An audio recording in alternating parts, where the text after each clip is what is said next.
Hi, it's me again, the PC Doctor, Mike Denny in Bowling Green. Yes, the guy with the hair. Uh, this review is of the HTC Area. I don't even know how to say the name of this phone, but it's a pretty cool phone. A lot of Apple users will brag and brag, but the Area has its own bragging rights too. And we all have difficulties with phones, some aspects of them, so let's get real. I'm going to have the HTC's website up and do a little point by point based on what they say. You know, everybody reads the hype. Are you getting what you read? First one, it's got the internet. Yes, it's got local and wireless hotspots you can always log on to with real browsers.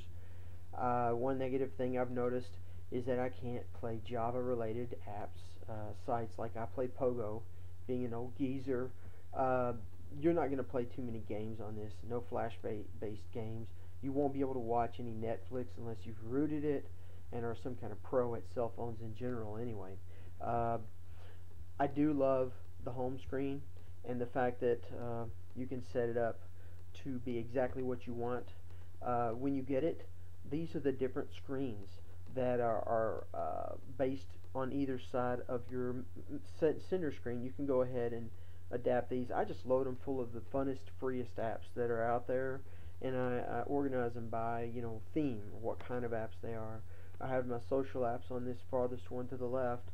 To the right of that, like two left of center, I have all my games.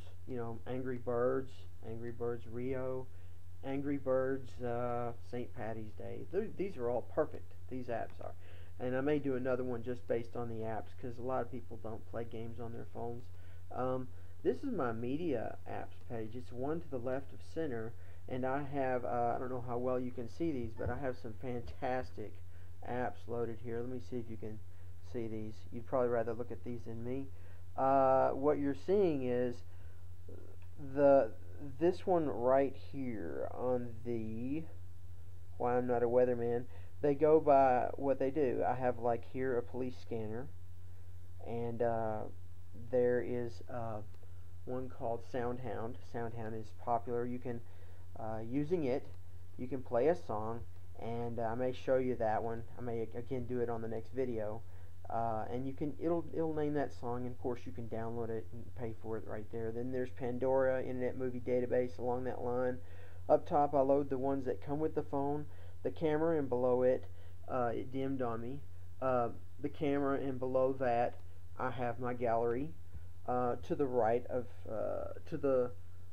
camera I have camcorder. These are all standard. People are used to seeing these apps, but YouTube, one that's unique that I've seen is I like Chrome, the browser, Google Chrome, and this being an Android phone, it's full of Google features, related features. This little green bot syncs.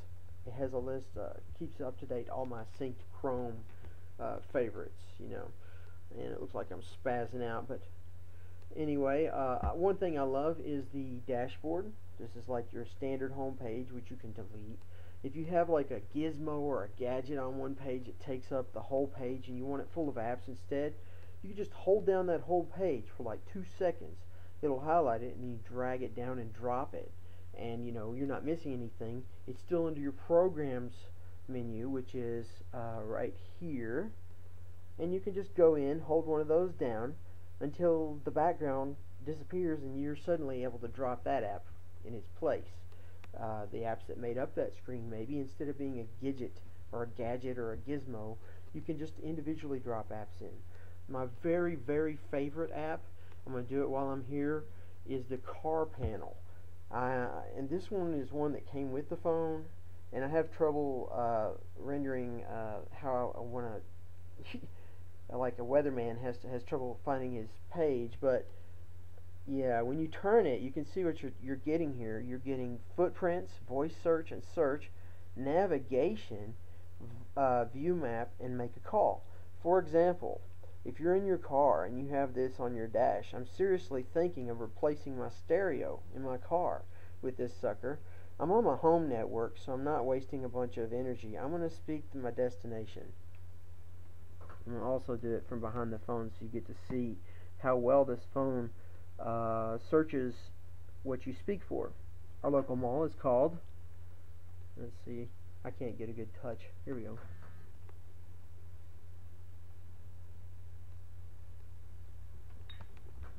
Greenwood Mall. Let's try again. Greenwood Mall. It's pretty instant. You can do anything in your local area, and as the thing has a built-in GPS, it's going to take you to the nearest match, not something. Head north toward US 231 North, Morgantown Road. It's hilarious. So it actually, this may give away my location. I don't care. If you show up at my front door, you better wear a mask because you're going to get terrified when you see this here. This thing is a wonderful GPS. It's absolutely free. The only thing the first thing is the worst thing. I always tell people the worst thing first. If you want to make sure your battery does not get dragged all the pieces with this app, hit your menu button at the bottom and exit navigation as quickly as you can. When you arrive someplace, it's going to say you arrived there, and then you're going to end up, if you leave it in the car on, if it's not hooked up to the dash, you're going to end up with a dead phone when you get back in your car. Whether you've arrived or not, your phone will have arrived to its charger. One of the things on that car panel that I don't use too much is footprints, but those are just uploads. When you go to a place, you can upload pictures and data. One thing the phone doesn't do, everybody asks different questions, when you tilt it on its home page, it doesn't tilt the home pages. You're not going to get that. You're going to get vertically oriented home pages and other apps, and there's some fantastic apps on this one. This is like my shopping and other things. I haven't figured it out yet, but Google Sky is a fantastic app, and it doesn't matter how the phone is oriented for this sucker. See if I can get a good picture of it. Yeah, there we go. What you're doing is as you pan the phone through 1080 degrees, that means 360 with a Z, you're going to get a true picture of what the sky would actually look like to a cartographer. You can also hit menu, search, and you can toggle off certain things like you can go back in time and see what the skies look like at a certain place. You can toggle off the artistically rendered satellite, the constellations, which we're all familiar with, and just look at them. You can learn to name them and navigate via this thing. Google made a really good app with the Google Sky app, and it is absolutely free. You can search for the sun. You can say, like, where's the sun right now? And as you aim it, at arm's length, with its GPS and built-in, I guess, lodestone style magnetic, whatever it's got, you're actually going to see where the sun is even if you tilt it below your horizon. It's going to see it through the earth. It'll figure it out, and you can tell pretty primitively, basically, when the sun's going to come up. It's a fantastic little app. You can't get enough of it. Like I said, I've got my, I wanted to show my one other app. It's my scanner app. When I play this, I hear police reports. And we had a storm tonight. So I'm not going to, something might happen. I don't want people to hear anything if it happens. But it's a live application. You have all your other apps on this phone. I want to get to some of the other features that are listed on the home page. Android 2.1 did not do a lot of things that a lot of people wanted it to, and one of those things was Java-based games.